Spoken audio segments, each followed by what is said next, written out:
Team from Poland, 717. In second place, Nick Romanolo Ramakova from Haldane North, 708.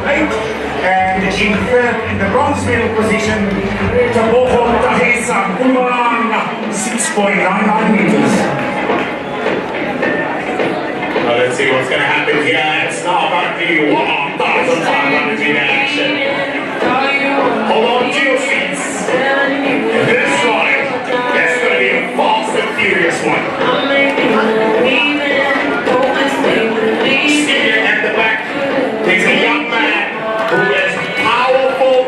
If these guys do not stretch him to work hard enough in the beginning half of this race, he's going to crush them. And then he's got a 300-meter sprint after a 4,000, after 3,000, after 10,000.